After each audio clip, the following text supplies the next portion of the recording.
I hope कि आपका दिन अच्छा जा रहा था अभी तक। बट अब थोड़ा सा टेंशन का माहौल हो सकता है क्योंकि आप ये क्वेश्चन देख पा रहे होंगे स्क्रीन पे। और अभी मैं आपसे बोलने वाली हूँ कि आपको इसका आउटपुट बताना है, ठीक है। पोज करना वीडियो को, सोचना और आउटपुट इसका बताना कि क्या होगा। और अगर आप इनफ इंटेलिजेंट हो, not like me, I am not enough intelligent to answer this question पहले तो, बट अभी हाँ आई एम। तो आप इसका सही से आंसर दे दोगे।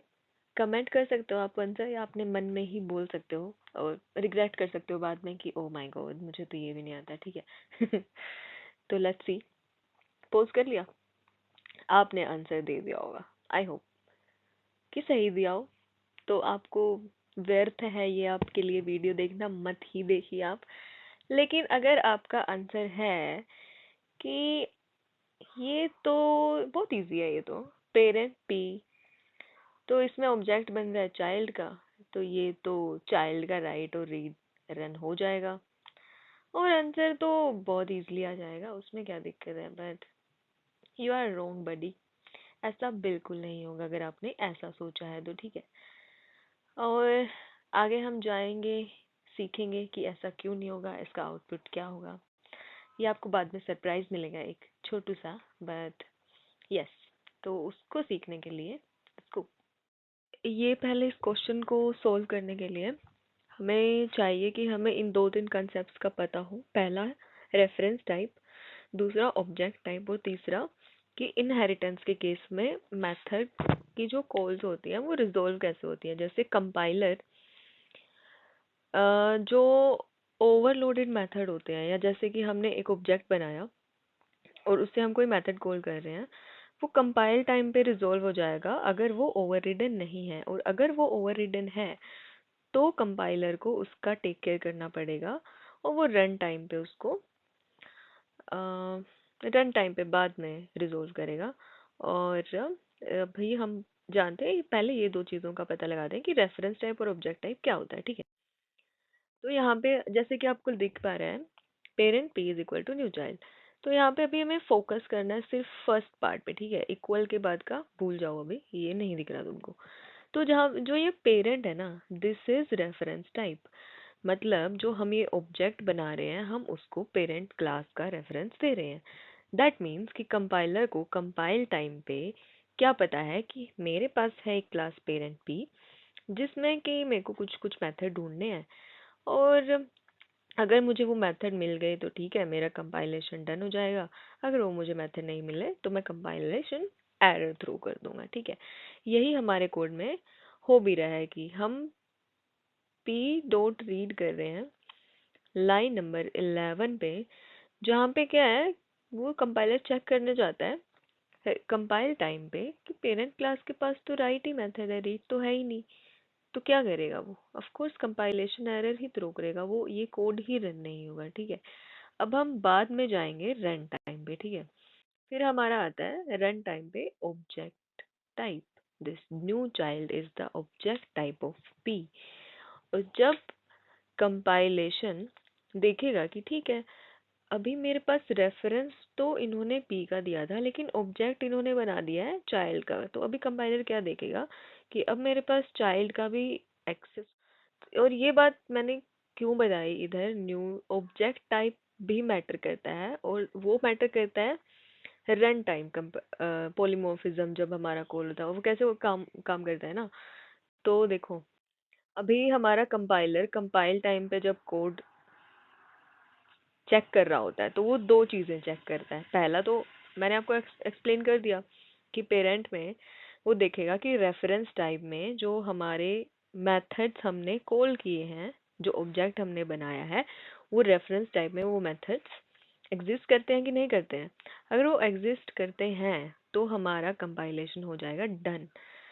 और उसके बाद भी बात ख़त्म नहीं होती है, उसके बाद ये होता है कि कंपाइलर हमारा ये भी चेक करता है कि जो मेथड है, अगर कोई हमारा पेरेंट क्लास में हमारा जो मेथड है, क्या वो किसी चाइल्ड क्लास ने ओवरराइड कर रखा है कि नहीं कर रखा है, वो ये चेक करता है। और वो ये चेक करता है कि अच्छा, अगर इसका ऑब्जेक्ट टाइप, अभी हमारा दूसरा ऑब्जेक्ट टाइप हो है ना, अगर पेरेंट ही हमारा parent p is equal to new parent हमने करा होता, तो वो इजी हो जाता, ठीक है, राइट, पेरेंट का मेथड कॉल हो जाता एंड ऑल। बट अभी क्या होगा कि हमारे कंपाइलर ने देखा कि अच्छा, रेफरेंस तो पेरेंट का दिया है लेकिन उसमें ऑब्जेक्ट बना दिया है चिल्ड्रन का। तो भी देखता हूँ कि क्या राइट का या रीड का, अगर रीड होता है इन केस, अगर हमारा कोड सही से लिखा होता, मैं वो केस की बात कर रही हूँ कि अच्छा रीड और राइट तो पेरेंट में है, और क्या किसी चाइल्ड क्लास ने उसको ओवरराइड कर रखा है। फिर वो देखता है, अगर उसने ऐसे मिलता कि हाँ ओवरराइड कर रखा है, तो कंपाइलर ऐसे अभी आपको इतना डीप समझने की ज़रूरत नहीं है, बट इतना ध्यान में रखना है कि कंपाइलर ऐसे उसमें उसको बता देता है, ऐसे कुछ तो क्लास या टेबल बना देता है जिसमें वो बोलता है कि ठीक है, ये मेथड को रन टाइम पे चेक करना है, इस वाले मेथड को रन टाइम पे हमको चेक करना है, और रन टाइम पे ही इसका रिजोल्यूशन होगा कि ये कैसा रन होगा। तो नाउ, तो अब हम आ गए हैं हमारी आईडी पे, क्योंकि अभी आपको कंसेप्ट समझ आ गया है, तो अभी इसको थोड़ा सा प्रैक्टिकली भी समझ लेते हैं कोड के साथ। तो हमारे पास सेम ही सिनेरियो क्रिएट किया है, पेरेंट, एक क्लास है पेरेंट, एक क्लास हमने बनाई है चाइल्ड, जो कि एक्सटेंड कर रही है पेरेंट को, और पेरेंट में एक मेथड है राइट, चाइल्ड में भी हमने इस मेथड को ओवरराइड किया है राइट, और एक अलग से मेथड लिख दिया है जो कि रीड है, ठीक है। और मेन में हम जब जाते हैं, तो हमने क्या बनाया है कि पेरेंट पी एक ऑब्जेक्ट बनाया है जो पेरेंट का रेफरेंस है, बट उसमें चाइल्ड ऑब्जेक्ट क्या है, चिल्ड्रन का है, चाइल्ड क्लास का। तो अभी जैसा हमने पढ़ा है, अभी मैंने कमेंट करके रखा है, अनकमेंट करती हूँ मैं इसको। तो जैसे कि आप देखते हो यहाँ पे हमको एरर दे रहा है, क्यों दे रहा है, क्योंकि कंपाइलर कंपाइल टाइम पे क्या चेक करता है, वो देखता है कि रेफरेंस टाइप में जो हमने रेफरेंस दिया इस ऑब्जेक्ट को, उसमें ये दोनों मेथड हैं भी कि नहीं। तो अब पेरेंट में आप जाओगे तब आपको दिखेगा कि यहाँ पे तो सिर्फ राइट है, रीड है नहीं। तो this error is what we actually expecting, है ना, कि can not resolve method read in parent. ये ठीक है। अभी हम इसको कमेंट करते हैं, और ये वाले सिर्फ ये वाले मेथड को रन करते हैं, क्योंकि इतने तक रन करते हैं क्योंकि ये तो सही है, पी डॉट राइट तो हमने लिख दिया है, ठीक है।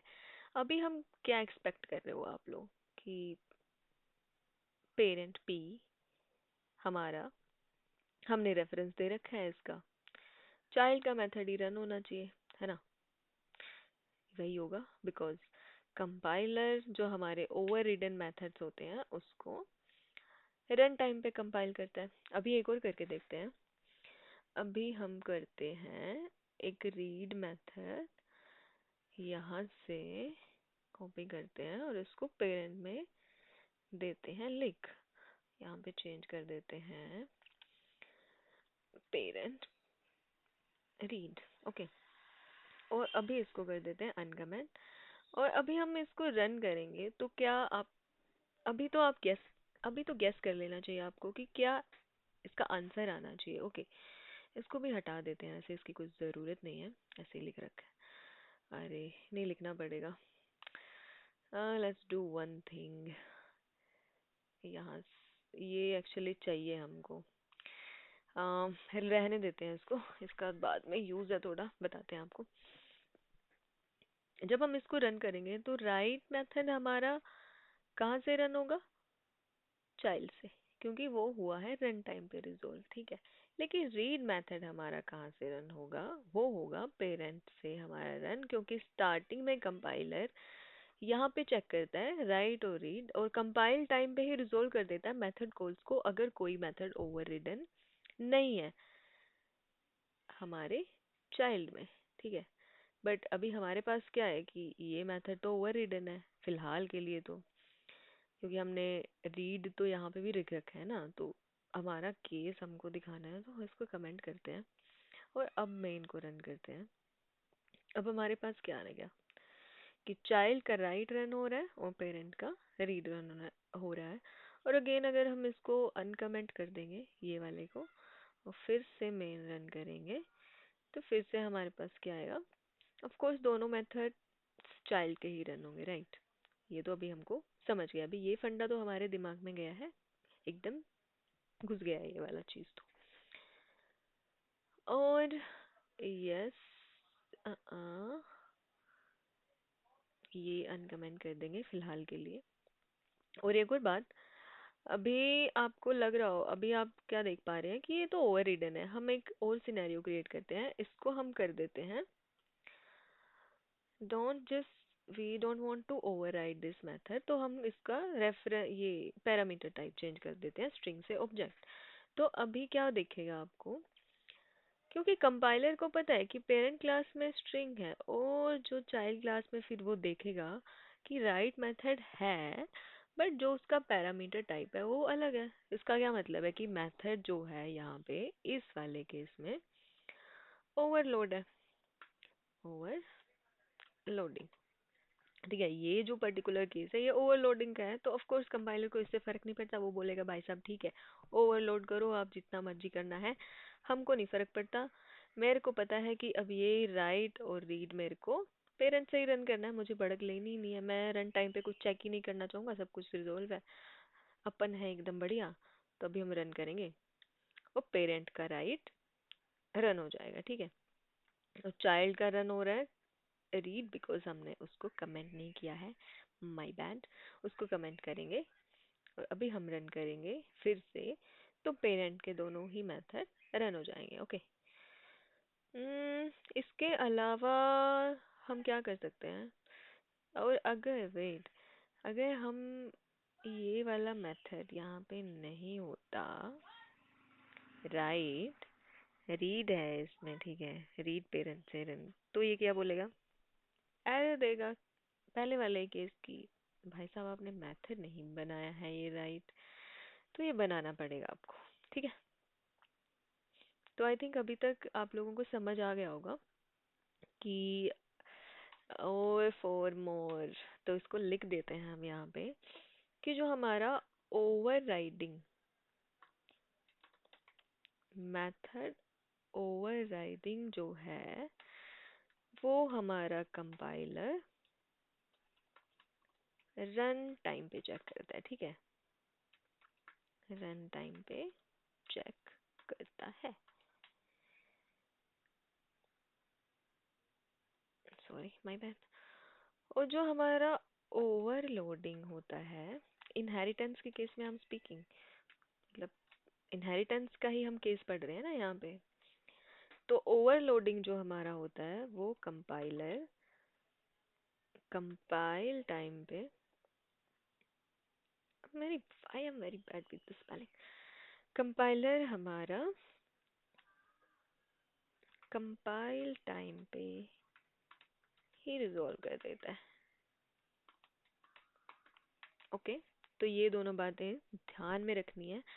और एक और बात कि जो ये जब आप भी ऐसे आपके सामने कोई इनहेरिटेंस का क्वेश्चन आता है ना, ऐसा कुछ बोलते हैं आपको कि इसका आउटपुट क्या होगा, तो आपको पहले रेफरेंस टाइप से देखना चालू करना है क्वेश्चन को, यहाँ से देखना चालू करना है कि अच्छा रेफरेंस टाइप क्या है। अगर वो कंपाइल टाइम पे अगर वो कंपाइलेशन एरर नहीं है उस आपके गिवन कोड में, तो then go ahead with this things कि उसका ऑब्जेक्ट टाइप क्या है, ओवरलोडिंग हो रखी है, ओवरराइडिंग हो रखी है, ठीक है। अब उसके बाद आपको ये सब चेक करना है।